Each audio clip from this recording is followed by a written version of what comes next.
Police વિભાગ સંચાલિત musical band harmony of pines Vadodara માટે ટેસ્ટ ઓફ વડોદરાના ઉદ્ઘાટન સમારોહમાં પરફોર્મન્સ આપવા જઈ રહ્યું છે। વડોદરા શહેરના સેવાસી સ્થિત ખાનગી ફાર્મમાં તારીખ 9ના રોજ સાંજે વડોદરા ખાતે ટેસ્ટ ઓફ વડોદરાના ઉદ્ઘાટન સમારોહ યોજાશે, જેમાં પોલીસ વિભાગ સંચાલિત મ્યુઝિકલ બેન્ડ હાર્મોની ઓફ પાઇન્સ ગુજરાતમાં સર્વપ્રથમ વખત દેશનું પહેલું મ્યુઝિક બેન્ડ છે, જે બેન્ડ વડોદરા ખાતે ટેસ્ટ ઓફ વડોદરાના ઓપનિંગ સેરેમનીમાં પરફોર્મ કરવા જઈ રહ્યું છે। આ માહિતી शिमला खाते બેન્ડના વડા ઇન્સ્પેક્ટર વિજય કુમારે આપી હતી। सबसे अच्छी बात है कि वडोदरा फर्स्ट टाइम हम आ रहे हैं, हार्मोनी ऑफ द पाइन्स को पहली बार ये मौका मिला है और बहुत ज्यादा एक्साइटेड है हम।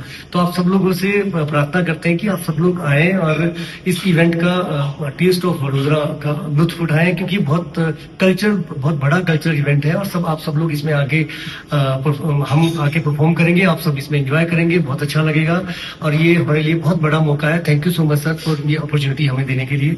આજે શિમલા ખાતે એક એવું બેન્ડ કે સમગ્ર દેશમાં અને સમગ્ર વિશ્વમાં પોતાની એક આગવી ઓળખ ધરાવે છે, કે જે યુનિફોર્મ પહેરી અને પોલીસના વર્દીમાં તેઓ એક સારામાં સારા સંગીતના સુર રેલાવે છે અને એની અંદર શૌર્યરસ, દેશભક્તિ અને એવા ઘણા બધા સંસ્કૃતિના દર્શન, સમગ્ર દેશની સંસ્કૃતિના દર્શન આપણને કરાવવા માટે આવી રહ્યા છે। હાર્મોની ઓફ પાઇન્સ અને એમના જે ઇન્સ્પેક્ટર છે, ઇન્સ્પેક્ટર વિજયજી, તેઓ સાથે આજે મારે મળવાનું થયું।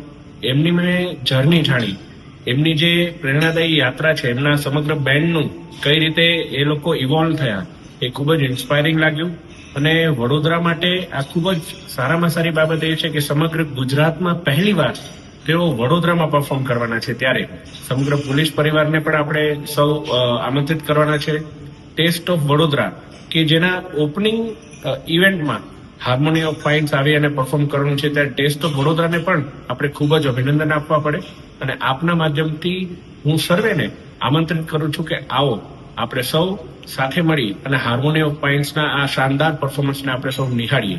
સમાચારોના સતત અપડેટ માટે TNN ન્યૂઝને YouTube પર સબસ્ક્રાઇબ કરી બેલ આઇકોન પ્રેસ કરો અને અમારી સાથે જોડાયેલા રહો Facebook, Instagram અને Twitter ઉપર।